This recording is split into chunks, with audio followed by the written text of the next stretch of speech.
let the fish speak for themselves, because there is a lot of deception on what is on the back. I give an example. There are a couple of raw material used in fish feed, for example. You have your fish meal, which is the most effective source of raw material used in fish feed production. You talk about blood meal, meat and bone meal, you talk about soybean meal. These are sources of protein because fish require different level of protein, and that forms the ideology around the amino acid profiles. Cheaper sources of raw material are usually the low quality ones. The best food for an animal is itself, meaning that if you want to feed fish, use fish.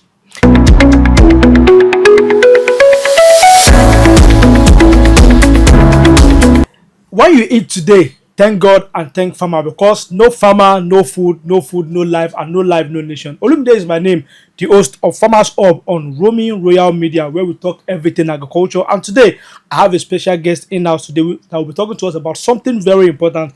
Before we go to our guest, there's something very important when you're talking about livestock feed, especially if you're talking about animal feed, you're talking about poultry or maybe fish feed. They call it crude protein. Trust me, as a novice, or let me say as a layman person, or probably you are just even coming into the industry, you might not know what crude protein is, and you don't even know what importance this thing have on livestock. And that is why we have an expert in house to talk to us about what crude protein is and why it matters when it comes to livestock feed. So for the sake of people meeting you for the first time, this is not your first time on our show, Right. so I would love you to introduce yourself, sir. Hi everyone watching anywhere in the world. My name is Femi Dairo.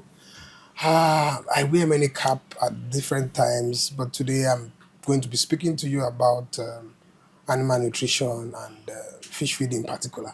Okay, yeah, thank you very much. So now, I want us to be practical and go straight to the business of the day. Right. Now, I've I'm also a fish farmer myself because I practice as well too. So when you want to start your feed, they will tell you should buy feed that have this particular crude protein.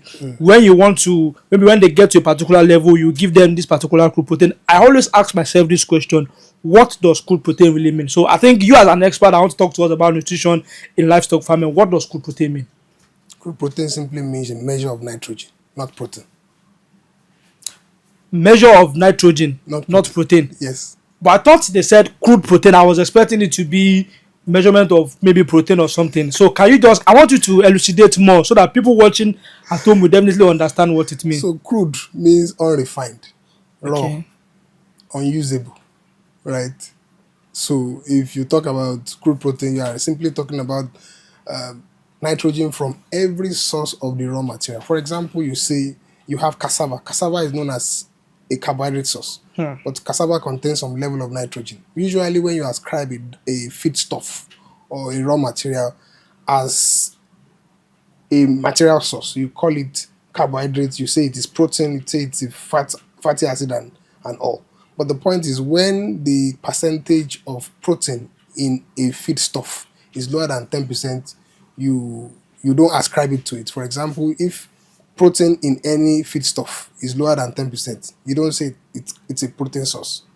Because carbohydrates in cassava is more than 10% is the reason why they say it is a carbohydrate source. So the same thing applies. Every feedstuff you have contains nitrogen, contains a level of protein, but it is very, very low, below 10% for us to say it is not a protein source. Right. Okay. So I will still come back to that because I want people watching and listening to definitely understand it very well. But I think I will come back to that. So we have always been hearing about amino acid too, Right. and I'm seeing myself as a starter, or probably I'm just coming into the industry. So what does amino acid mean, and what role is it playing in livestock feed? So think about amino acid as a wall, Okay. and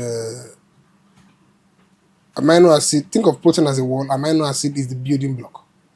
Protein is the wall, amino acid is the building block. Is one block at a time. Okay. So imagine that one block is missing, or multiple blocks are missing. The wall will collapse. The same thing applies. So that means if I get you right, without amino acid, crude protein is nothing. Exactly. So it is amino acid that really defines the crude protein. The requirement of each species, whether tilapia, whether catfish, whether a bird, is determined by the quality and type of raw material used to get that amino acid. Fine. So I know we have different brands of feed in the market. I don't want to mention because they don't pay me for advert. So we have different brands of feeds. Now they will have some always have the same crude protein. Maybe let's say 6 mm, 9 mm, or maybe 2 mm. They have almost the same crude protein. Now let's say I'm using the same feed, maybe for different ponds. So how will I identify that okay, this is the level of performance of these different feeds with the same crude protein? Well, the most important thing to note there is that let the fish speak for themselves, because there is a lot of deception on what is on the bag. I give an example. There are a couple of raw material used in fish feed. For example, you have your fish meal, which is the most effective source of raw material used in fish feed production. You talk about blood meal, meat and bone meal. You talk about soybean meal. These are sources of protein because fish require different level of protein, and that forms the ideology around the amino acid profiles. If you have for example, which is usually very cheap. The cheaper sources of raw material are usually the low quality ones. The cheaper sources of raw material are usually the low quality ones. Take for example blood meal. Blood meal and feather meal are very high in protein. Okay. Crude protein value is very high. Some of them reads as high as 90 something. But the point is that the absorption of blood meal or feather meal in fish is lower. So take for example your blood meal level, crude protein is reading 98% or 92%. What the fish can use in it is barely 20%. So when you use blood meal in your feed, it will shoot the crude protein level up unnecessarily, but the level of absorption and digestibility you get is lower. And this is the trick in the animal feed industry. If you don't understand this, you just go to the bag and pick the feed that has a higher crude protein value. When you go to the lab, you meet it there because crude protein is only testing for nitrogen and not protein. So what you're saying is that at some point, even a feed can have higher crude protein compared to another feed, Yes. and the one that have that lower crude protein would work well. Will outperform that big one. I think people watching this video, we need to learn from this because it is not just about the crude protein, it is about the performance. And I heard him saying, let the fish speak for themselves. Now, what are the things farmers should know when it comes to source of protein? I know you mentioned it earlier. You said fish meal, blood meal, feather meal. Now, as a novice or layman farmers, they may not even know where the source of this protein is coming from. So what do you think we should know about when it comes to source of protein? Okay, so my fish nutrition professor, Professor Adeparisi, mentioned, he said the first class in nutrition class in the university, she was like, the best food for an animal is itself. Meaning that if you want to feed fish, use fish. If you want to feed fish, use fish. So the more fish meal you have in your feed, the better the feed. Now, if you have good fish feed, the quality ones, and you by chance mix another very terrible raw material, maybe blood meal above a certain level, what happens is that because the biological system is not greedy, when the fish eats the feed, it just use the one it needs and release every other one into the water. Because in energy partitioning, how your fish uses the energy, it prioritizes waste extraction. Okay. It tries to remove all the toxins before they start to use anything. And so what is important is that you provide efficient raw material that can be absorbed. Absorbable, digestible raw materials is what you use in your fish feed. And that's primarily very important. Anybody telling you that when crude protein goes up, quality goes up is absolutely wrong. So when they tell us when crude protein goes up, the quality of feed will go up, is wrong. It's wrong, absolutely. So what happens when fish consume protein? Like, okay, when you give them feed and they eat it, what really happen? Can you just take us through what happened in that? So you throw feed into the water. The first battle that the pellet has to fight is the battle with water. The feed must first be stable enough such that the nutrient is not leaching into the water. Okay. When the fish succeeds to consume it, it goes into the system of the fish. The raw material component, what makes up each pellet, must be able to be absorbed by the fish. First, digestion has to happen. Okay. In some cases, you have anti-nutrients, something called anti-nutritional factors. These are things that inhibit the utilization of the nutrients in the raw material, in the feed. Now, what that means is that when you put something that is not supposed to be there to eat, just because you want to save money or you want to cut corners, what happens is that every other thing that you have used will be used suboptimally, meaning that they will be used at very miniature level just for survival, not to grow. So these are issues that farmers go through. Now, you give the fish consumes, and then it goes into the system. The system now remove all the waste, push it out, and just take the whatever quantity of useful nutrients you have is what the fish will use, and that entirely affects the weight. So what you're telling us is that at some point the waste that they even release out at some point might be more than what they even consume, like what is going to be Exactly. beneficial to them. Now, I give an example. Normally, in the hatchery operation, you have within 2 to 3 hours at relatively stable temperature between 25 and 29 degrees. The digestion is complete. Okay, 2 to 3 hours. So when you feed and after a few minutes you look at the water, because what you do in fish farming is that you look at the water. When you look at the water and the color is changing drastically, it smells awfully, that tells you the quality of the raw material. That's why I said let the fish speak for themselves. The second one is in grow out business, in grow out farming, within 6 to 9 hours digestion is complete. Okay. Look at the water after that time, you can tell what is happening in your feed. What is the color like, you can tell what The odor.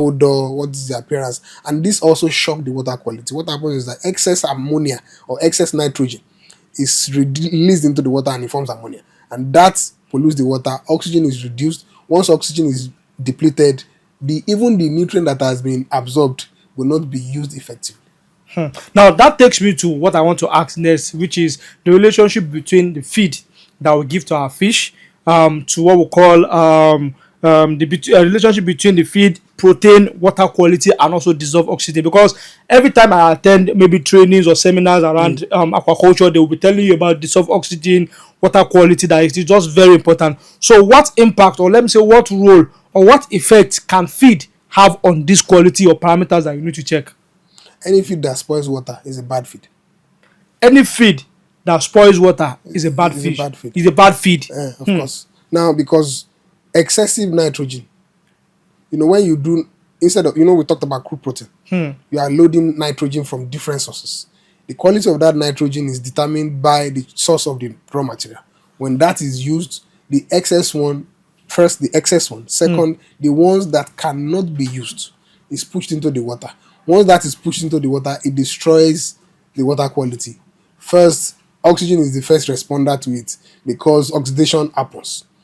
Nitrogen naturally reacts with oxygen, and so they form nitrite and nitrate, and that is a toxic level. It also produces ammonia. Ammonia is what makes things smell, that kind of stuff. So when that happens, it distorts the water quality, and that puts pressure on the health of the fish. And fish that is sick, of course, that fish cannot give you what you want as a farmer. A fish that is sick cannot eat properly and cannot amass weight. And weight is what you sell in the farm.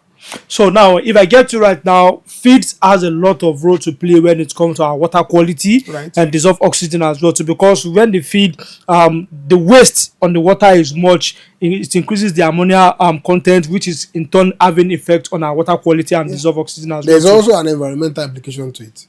When you release excessive of those things into the environment, around that place you have more microorganisms that can even come back to your farm and become hazardous to you. Now, let me ask this straight question from Right. you: how will farmer know a good feed? Any feed that spoils water is a bad feed. Any feed that is costing you more so for example, I say that a feed can be cheaper in the market and be expensive on the farm. A feed can be cheaper in the market and be expensive on the farm. How? Meaning that the price per kg at the market is good to a farmer compared to what is in the market is lower. But when the fish eats it, more waste is produced than weight. Waste is more than weight, and that's another challenge with the feed.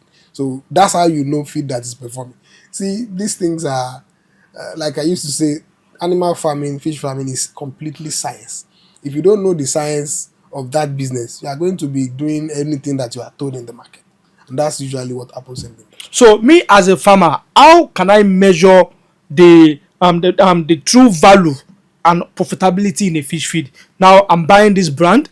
How will I measure that? Yes, this feed is really giving me what I want and is making me to be profitable. How long does that feed take you to get to your target size? Okay. What is the cost of achieving that weight? That's the cost of FCR, Hmm. right? How bad does that feed affect water quality? Because any feed that affects water quality is going to come back to the fish. The fish will not grow as it should within that period of time. And one mistake that farmers make is that you tend to change water every day. Some change every other day. When you do that, that fluctuation is what your fish do not want. And this is what we think that farmers should take cognizance of and adjust. When you go to the market, don't just look out for crude protein on the feed. Try and talk to the person who is involved and let the fish speak. Don't listen to side talks. Use the feed and check the quality. You'll be certain of many things. The number of days it takes you to achieve 1 kg, the number of the amount of money it takes you to raise that 1 kg within that period. How often do you have to change water because of that feed? How much of waste is that feed releasing into your water? And those are factors that you use to determine quality of feed. Now let me ask this question. I've always been seeing viral video online whereby I see so many people feeding their fish with what I don't even want to mention. So you, as an expert, when it comes to feed nutrition and talking to us about that, what will you want to say about what people are feeding their fish? I saw so many people feeding them with, I don't want to mention them, but I know you know what I'm saying. So the blunder there is that because people focus more on the weight, not minding what produced that weight. Because we are talking about food security and food safety here. We are saying that people should consume a fish that is loaded with the right amino acid to produce that fish muscle. Because the kind of feed that fish eats determines how sweet it will be, right? Okay.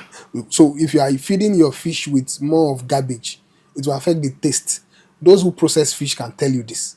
Those who process fish into smoked size and everything, they can tell you. So these are issues that we all need to pay attention to. Don't just go about because you want to add weight to the fish. Because some of the restrictions we have exporting our product is also that certain things, contaminants, the choice of raw material we use, the choice of drugs also affect the quality and the safety of the product we are consuming. And that's why some of those things cannot go out of Nigeria. And so we are saying that feed the right feed. What is complete? I mean, this is also another animal welfare issue, right? That animals are fed things that are not supposed to. It's just like feeding a baby of a day-old child amala or That's wrong. eba. That's wrong.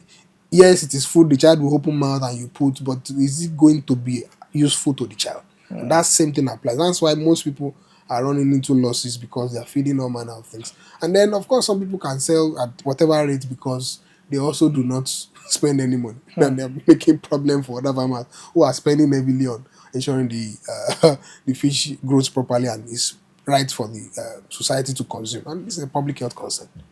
So, what would be your message? Three things that you want to tell farmers, especially when it comes to feed. Trust me, feed account to 65 to 70% of the cost of production for farmers. So now, what will you tell farmer? Now, let's say I just want to start my production, and you want to advise me on the kind of feed to use in the market. What are the things that you look out for? See, knowledge beats everything. Seek knowledge first and meet the right people. It's not everybody that is doing fish farming that knows what they are doing. Okay. That's very important. Follow person with no road. And then when knowledge changes, learn to also change with knowledge. Because apparently you need to learn, Relearn relearn, and and unlearn. unlearn whatever. The current knowledge we have now, we're learned. Abi? As soon as advancement hits the industry, adjust. If not, you'll be left behind. The last one is then do not feed whatever you find. If you are not ready for this business, please don't enter. Feed the right thing for the fish so that you don't jeopardize the effort of every other person doing the right thing in the industry. And that's the point we are now in the industry. And that is where we are going to be drawing the curtain today on our show, Farmers Hub on Roaming Royal Media. And trust me, we talked a lot about crude protein, why it is important, its role in water quality, dissolved oxygen, and why farmers should choose the right feed. Now, we are not just talking about food security, we're also talking about food safety. Now, don't just feed anything you see to your fish, even if you are not ready at all. Don't just even dabble into the business. And I also take that you also need to get knowledge and make sure you are updated. So when there is an advancement in the knowledge in the industry, try and go with what is in vogue, and so that we will not be left behind. Olumide is my name. I will come back here again to bring you a wonderful guest that will be talking to us about something else in the agri space. Till I come away next time, I say bye bye and God bless.